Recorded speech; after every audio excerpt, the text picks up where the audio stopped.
बिस्मिल्लाहिर्रहमानिर्रहीम। हमारा continue chapter है European in the sub continent. पहले हमने यूरोपियन कैसे आए चैप्टर में ये पढ़ा, पूरी उसकी हिस्ट्री पढ़ी, कौन फर्स्ट एंटर हुआ सब कॉन्टिनेंट में। उसके बाद जब ब्रिटिश ने British company east India company ने पूरा कब्जा कर लिया, अपना कंट्रोल हासिल कर लिया सब कॉन्टिनेंट पे, वो हमने पढ़ा। उसके बाद वॉर ऑफ इंडिपेंडेंस 1857 हमने वो पढ़ी कि किस तरह से यहाँ के जो लोकल जो लोग थे उन्होंने ईस्ट इंडिया कंपनी के खिलाफ रिवॉल्ट किया, और उस बगावत के जो हुई उसमें बहुत हिंदू, मुसलमान और सिख सब ने जो है वो पार्टिसिपेट किया, सब इन्वॉल्व हुए। और British government up to some जो टाइम था, कुछ मंथ्स के लिए विड्रॉस ने कर लिया, बट आफ्टर 6 और 7 मंथ्स के बाद उन्होंने दोबारा से जो है वो बैकअप किया और ऑलमोस्ट तमाम दोबारा से अपना दिल्ली पे कंट्रोल हासिल कर लिया। और दिल्ली की जो एक मुगल एम्पायर थी उसको उन्होंने एग्जाइल कर दिया, और आखिर में प्रिजनर और सजा के बाद तकरीबन मुसलमानों का जो एक सिंबल था मुगल एम्पायर, उसको भी खत्म कर दिया, और टोटल कंट्रोल जो था वो ईस्ट इंडिया कंपनी का हो गया। इसके बाद ब्रिटिश गवर्नमेंट ने यानी इंग्लैंड ने ईस्ट इंडिया कंपनी को डिसॉल्व कर दिया, और डायरेक्ट जो ब्रिटिश गवर्नमेंट का जो कंट्रोल अपना हो गया, एक वाइसरॉय उन्होंने यहाँ सब कॉन्टिनेंट में नॉमिनेट कर दिया। इस तरह से डायरेक्ट ब्रिटिश गवर्नमेंट का कंट्रोल हो गया सब कॉन्टिनेंट पे। इसके बाद ग्रेजुअली हमने पढ़ा कि कुछ पॉलिटिकल एक्टिविटी यहाँ शुरू हुई। ऑल इंडिया नेशनल कांग्रेस बनी, मुसलमान उसमें शामिल हुए, फिर मुसलमान वहां से निकल गए। फिर सर सैयद अहमद खान ने अपनी जो एजुकेशनल स्ट्रगल शुरू की, और उन्होंने ये हमें टू नेशन थ्योरी का बेसिक जो कंसेप्ट है, initial concept sir Syed Ahmad Khan ने दिया कि सब कॉन्टिनेंट पे 2 नेशन रहती हैं, हिंदू और मुसलमान, और ये दोनों एक साथ अब नहीं रह सकती। दोनों अलग अलग एक डिफरेंट नेशन है, अलग कल्चर है, अलग रिलीजन है, अलग उनकी जो पूरी थॉट है, ईच एंड एवरीथिंग वो बिल्कुल एक दूसरे से डिफरेंट है, लिहाजा अब ये एक दूसरे के साथ नहीं रह सकते। और इन्होंने कहा कि तमाम मुसलमान जो है वो कांग्रेस से विड्रॉ कर लें, लिहाजा एक बड़ा वैक्यूम हो गया, मुसलमानों के कोई बात सुनने वाला नहीं था। लिहाजा मुसलमानों ने 1906 में अपनी एक पॉलिटिकल पार्टी बनाई जिसको कहते हैं ऑल इंडिया मुस्लिम लीग। हमने इसको डिस्कस किया और इसके तमाम फीचर्स और जो ऑब्जेक्ट थे उसको डिस्कस किया, और फिर ये हमने देखा इसमें कौन कौन से लोग शामिल हुए और इसने पाकिस्तान स्ट्रगल में कितना अपना इम्पोर्टेंट रोल प्ले किया। फिर हमने वो तमाम कुछ पर्सनालिटीज थी उनको डिस्कस किया जिन्होंने स्ट्रगल ऑफ पाकिस्तान में पार्टिसिपेट किया, जिसमें सर सैयद अहमद खान, अल्लामा इकबाल, और आज हम जो है वो कायद-ए-आज़म मोहम्मद अली जिन्ना को डिस्कस करेंगे। मोहम्मद अली जिन्ना एक ऐसी शख्सियत थे जो स्ट्रगल ऑफ पाकिस्तान में टॉप लिस्ट है, और उनकी जो अनटायरिंग एफर्ट्स है स्ट्रगल ऑफ पाकिस्तान की, अचीवमेंट ऑफ पाकिस्तान के लिए, वो अनमैच्ड है। और उनकी इसी एफर्ट्स की वजह से आज पाकिस्तान वजूद में है दुनिया के एक मैप पे, और हम फ्री और हैप्पीली यहाँ पे अपनी लाइफ गुजार रहे हैं। इनकी इस ग्रेट अचीवमेंट की बुनियाद पे उनको एक बहुत बड़ा जो टाइटल दिया गया वो है कायद-ए-आज़म, जिस मीन्स है द ग्रेट लीडर। लिहाजा हम आज मोहम्मद अली जिन्ना को कायद-ए-आज़म मोहम्मद अली जिन्ना के नाम से जानते हैं, और सिर्फ कायद-ए-आज़म कह देना ही काफी है। ये उनकी जो ग्रेट एफर्ट्स थी टूवर्ड्स स्ट्रगल ऑफ पाकिस्तान या अचीवमेंट ऑफ पाकिस्तान, उनकी बेसिस पे हम देते हैं। कायद-ए-आज़म मोहम्मद अली जिन्ना कराची के एक इलाके मीठा दर में पैदा हुए, और उनके घर को आज हम एक वजीर मेंशन के नाम से वो मशहूर है। कायद-ए-आज़म ने अपनी बेसिक या प्राइमरी एजुकेशन जो है वो सिंध मदरसतुल इस्लाम में हासिल की, और इसके बाद वो फर्दर हायर एजुकेशन के लिए इंग्लैंड चले गए। वहां उन्होंने जो है वो लॉ की डिग्री हासिल की, और उसको वापस बॉम्बे में यानी जो करंटली मुंबई है उसमें अपनी लॉ की प्रैक्टिस शुरू की, और उसके बाद उन्होंने अपनी एक पॉलिटिकल लाइफ की भी स्टार्ट किया, यानी उन्होंने कांग्रेस ज्वाइन किया और अपनी पॉलिटिकल स्ट्रगल शुरू की, यानी वो कायद-ए-आज़म मोहम्मद अली और imperial Indian national Congress firstly उन्होंने ज्वाइन, ऑल्दो वो उसके बाद वो तक जो है वो इंडियन नेशनल कांग्रेस के मेंबर थे, बट उनके जो दूसरे हिंदू लीडर थे महात्मा गांधी, उनके साथ कुछ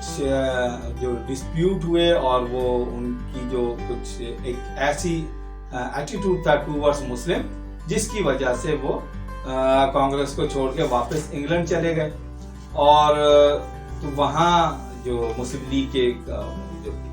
टॉप लीडरशिप थी, यानी उस वक्त मौलाना मोहम्मद अली जौहर और अल्लामा इकबाल, इन सब ने रिक्वेस्ट की और लेटर भेजे कायद-ए-आज़म को कि आप काइंडली वापस सब कॉन्टिनेंट में आए, इंडिया आए और मुस्लिम लीग ज्वाइन करें। लिहाजा कायद-ए-आज़म वापस आए और उन्होंने मुस्लिम लीग ज्वाइन कर ली। इस वक्त वो इस बात को अच्छी तरह समझ चुके थे कि मुस्लिम नेशनल कांग्रेस के जो कुछ ऐसे एक्ट थे जो कि मुसलमानों के लिए बहुत ज्यादा नुकसानदेह थे और वो किसी भी हाल में मुसलमानों के लिए फायदेमंद नहीं है। लिहाजा उनकी स्ट्रगल जो थी वो पॉलिटिकल स्ट्रगल शुरू की, और उन्होंने हर काम जो है विद इन द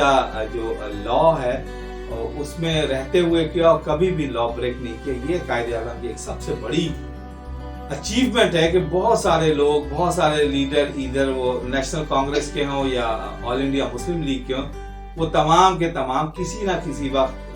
जेल में गए, सजाएं भुगती, लेकिन कायद-ए-आज़म एक ऐसी पर्सनैलिटी थे जो कभी भी जेल नहीं गए। यानी इसका मतलब उन्होंने कभी कोई ऐसा एक्ट किया नहीं जिससे रूल ब्रेक हो, लॉ ब्रेक हो, और ब्रिटिश गवर्नमेंट जो है उनको किसी भी किस्म की जो है सजा सुना सके। ये एक बहुत बड़ी अचीवमेंट थी, और इस बात से हमें ये पता चलता है कि कायद-ए-आज़म हमेशा रूल को फॉलो करते थे, लॉ को फॉलो करते थे, और कभी भी, और ये कहते थे अपने मुस्लिम लीग्स और अपने फ्रेंड्स से और अपने दूसरों मिलने वालों से कि लॉ को फॉलो करें हमेशा, और with in the limit, with in the law रहते हुए हर काम करें। कायद-ए-आज़म की इसी जो एक स्ट्रगल थी, इसको देखते हुए मुस्लिम लीग के लीडर्स ने कायद-ए-आज़म को मुस्लिम लीग का जो है वो जनरल सेक्रेटरी यानी हेड ऑफ मुस्लिम लीग जो है ना इलेक्ट कर लिया। इस तरह से कायद-ए-आज़म आखिर तक मुस्लिम लीग को हेड करते रहे। 1942 के बाद जो मुस्लिम लीग, जब 1940 में जब मुस्लिम लीग ने लाहौर के सेशन में एक मुस्लिम कंट्री का एक आइडिया पेश किया और पूरा एक जो था वो रोड मैप दिया कि कितने स्टेट्स जो हैं या प्रोविंसेस मिलके एक मुस्लिम स्टेट बनाएंगे, उन तमाम के, और इस आइडिया के बाद 1942 में मुस्लिम लीग की स्ट्रगल बहुत तेज हो गई, और कायद-ए-आज़म ने अपनी स्ट्रगल को बेइंतहा तेज और फास्ट कर दिया कि विद इन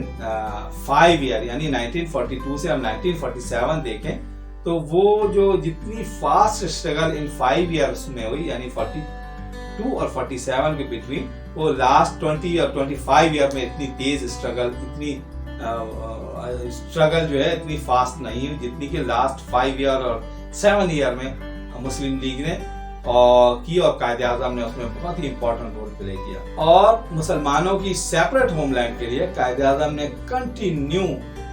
कांग्रेस से जो अपनी डिस्कशन जारी रखी, ब्रिटिश गवर्नमेंट से अपनी डिस्कशन जारी रखी, यानी ब्रिटिश गवर्नमेंट के जो नॉमिनी थे यहाँ पे, यानी वायसराय, उनसे अपनी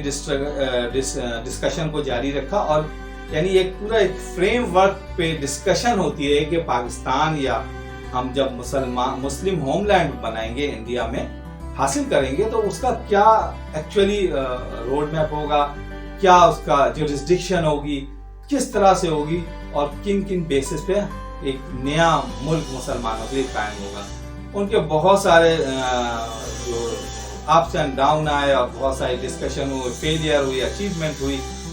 एट लीस्ट 1947, 14 अगस्त 1947 में पाकिस्तान जो था एक आज़ाद मुल्क की हैसियत से पूरी दुनिया के मैप पे जाहिर हुआ, और इसमें कायदा दूसरे मुस्लिम लीग के जो लीडर्स थे और जो एक्टिविस्ट थे, यंग थे,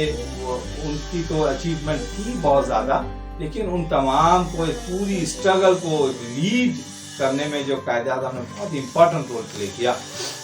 और बाकी वो जो लीडरशिप थी जिसका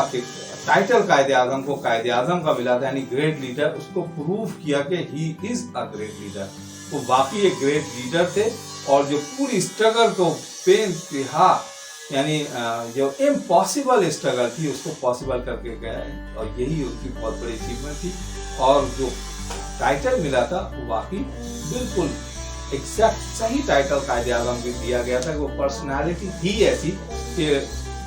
जिसको देख के कह सकें कि he is a great leader. और अनफॉर्चुनेटली 14 अगस्त 97 को तो पाकिस्तान बन गया, बट कि पाकिस्तान एक बिल्कुल एक ऐसा कंट्री था जिसने अपनी स्ट्रगल जीरो से शुरू करनी थी। मुस्लिम मेजॉरिटी इलाके थे और यहाँ पे गवर्नमेंट ने कोई ज्यादा डेवलपमेंट नहीं की थी, लिहाजा तमाम चीजों को ऑलमोस्ट जीरो से शुरू करना था। और लोगों का ये ख्याल था कि ये मुल्क ज्यादा नहीं चल सकेगा क्योंकि इतना बड़ा मुल्क है और यहाँ पे कोई चीज ऐसी नहीं जिससे कंट्री चल सके। बट कायद-ए-आज़म की डे नाइट की जो स्ट्रगल थी उसने इस मुल्क को इस काबिल बनाया कि वो लोगों की जो ख्वाहिशात थे उनको गलत कर दिया और पाकिस्तान एक फ्री और इंडिपेंडेंट कंट्री के तौर पे आगे बढ़ने लग गया। लेकिन